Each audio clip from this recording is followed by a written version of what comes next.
On a cold winter morning you breathe out, and for a moment you can actually see it. But hidden inside that little cloud is a secret. Let us shrink down, smaller than dust, smaller than a virus, all the way to the scale of a single molecule. Suddenly, the calm cloud becomes a storm. Billions upon billions of invisible travelers, each racing faster than a jet plane, colliding, rebounding, never resting. This restless chaos is what we call a gas. And astonishingly, out of this pure chaos come the neat, predictable laws of pressure, temperature, and volume. Welcome to the kinetic theory of gases. To find our way through the storm, we need a guide. Meet Milo, a single molecule of nitrogen, the most common gas in the very air you just breathed. Milo never rests. At room temperature, he zips along at nearly 500 meters per second, and in just 1 second he collides with his neighbors billions of times. Follow Milo, and this whole chapter will start to make sense. Pour a little water into a bottle, and it simply sits at the bottom. But release a gas, and it does something remarkable. It rushes out to fill every corner, no matter the shape or the size of the room. Squeeze the container smaller, and the molecules strike the walls more often, the pressure rises. Warm the gas, and they move faster, hitting harder still. 3 big ideas are hiding in this little box: volume, pressure, and temperature. And every single one of them, as we are about to see, is nothing more than molecular motion, wearing a disguise. Milo has a question. How many friends share this breath with him? So he starts to count. 1, 2, 100, 1,000,000, 1,000,000,000, and he is not even close. The true number is so vast that scientists gave it a name, the mole. 1 mole contains Avogadro's number of particles, 6.022 times 10 to the 23. How big is that? Count every grain of sand, on every beach, on the whole planet, and you still fall hopelessly short. This colossal number is the bridge between the invisible molecule and the mass you can weigh on a scale, the molar mass. Now bring in other gases: hydrogen, oxygen, helium, carbon dioxide. Up close, they all behave a little differently. But spread them thin, and a quiet miracle happens. They all begin to obey one single rule. The ideal gas law. Pressure times volume equals nRT, the number of moles, times the universal gas constant, times the absolute temperature.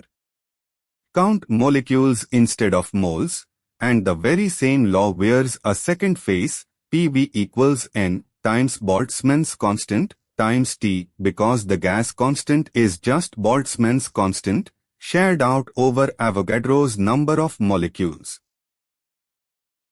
Watch its power. Seal a tank car full of hot steam, then let it cool through the night.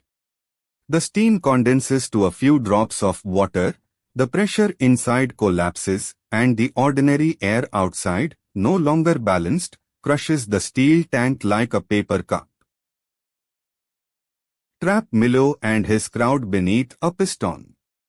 As they hammer the underside, again and again, they can push it upward. The gas does work, lifting a load using nothing but molecular collisions.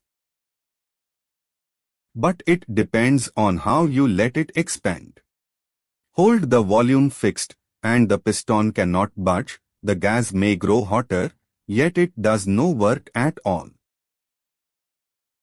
Let the piston glide upward at constant pressure, and the work is simply the pressure times the change in volume. Keep the temperature constant instead, and pressure and volume trade places along a graceful curve.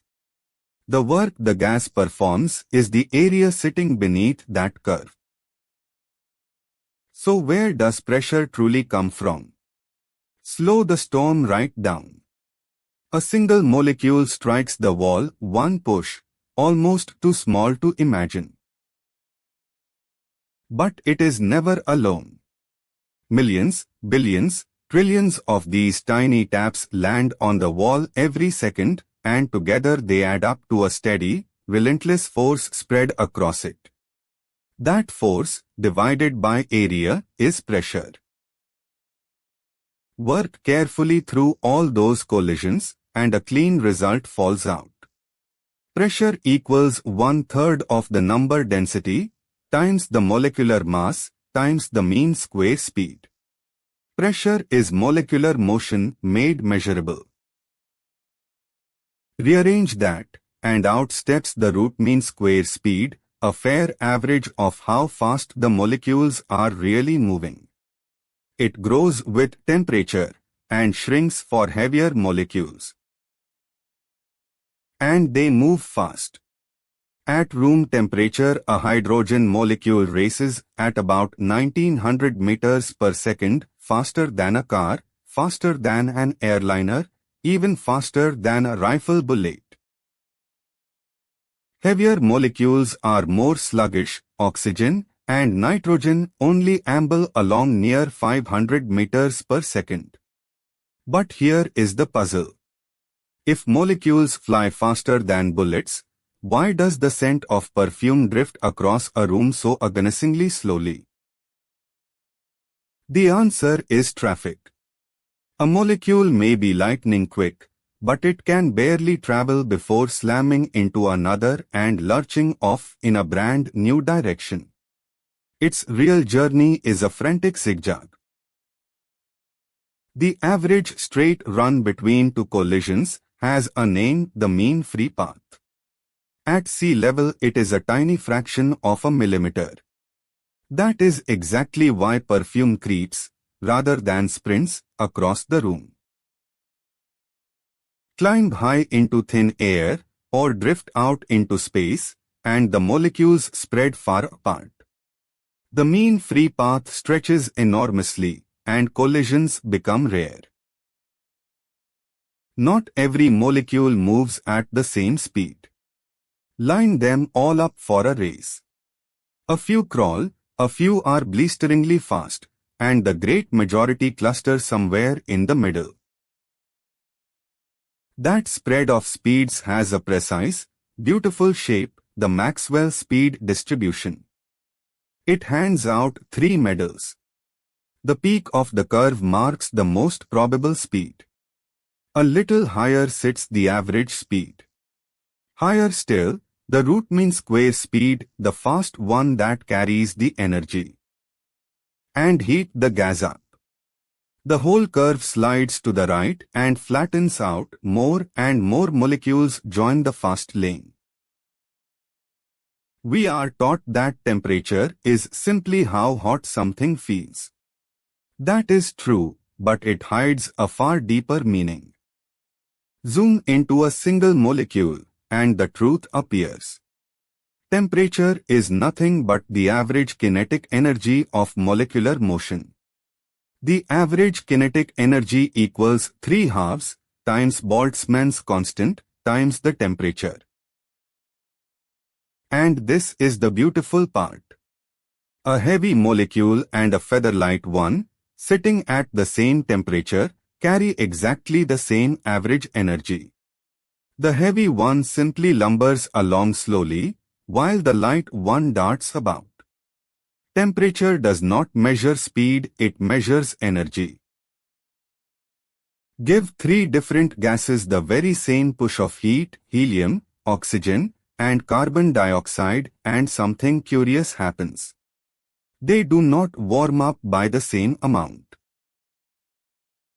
The reason is storage. Energy can hide inside different kinds of motion, which we call degrees of freedom. Helium, a lone atom, can only fly through the 3 directions of space, 3 degrees of freedom and nothing more. Oxygen, a dumbbell of 2 atoms, can also tumble and spin, extra rooms in which to store energy. Carbon dioxide, larger still, has even more. And the more places a molecule has to hide energy, the more heat it takes to raise its temperature. The principle of equipartition makes it exact. Imagine each degree of freedom as a room in a house. Whenever energy walks in, nature shares it out perfectly evenly, 1/2 kBT to every single room. From that follow the heat capacities, Cv and Cp, and their difference is always the gas constant R. Pop a bottle of champagne. The cork flies, and the gas rushes out so fast that no heat has any time to flow in or out. That is an adiabatic expansion. To push its way outward, the escaping gas must spend its own internal energy. And since temperature is energy, the gas cools sharply, cold enough for a little fog to condense right at the neck of the bottle. Contrast that with a free expansion. Let an ideal gas burst into a vacuum, pushing against nothing at all. It does no work, spends no energy, and so its temperature does not change one bit. This is not just theory on a page. The very same handful of equations runs quietly through your everyday life. Drive for an hour and the tire warms. At fixed volume, hotter gas means higher pressure, which is why you check tire pressure cold. As a weather balloon climbs, the air around it thins. With less pressure squeezing in, the balloon swells enormously before it bursts. 10 meters under water doubles the pressure on a diver's lungs. Rise too fast, and that compressed gas expands dangerously. Never hold your breath ascending. Trap the steam and the pressure climbs, which pushes the boiling point of water above 100 degrees, so food cooks faster and hotter. Let us rise back up, out of the storm, all the way back to that cold winter morning and to your single, ordinary breath. That one breath holds more molecules than there are stars in our entire galaxy.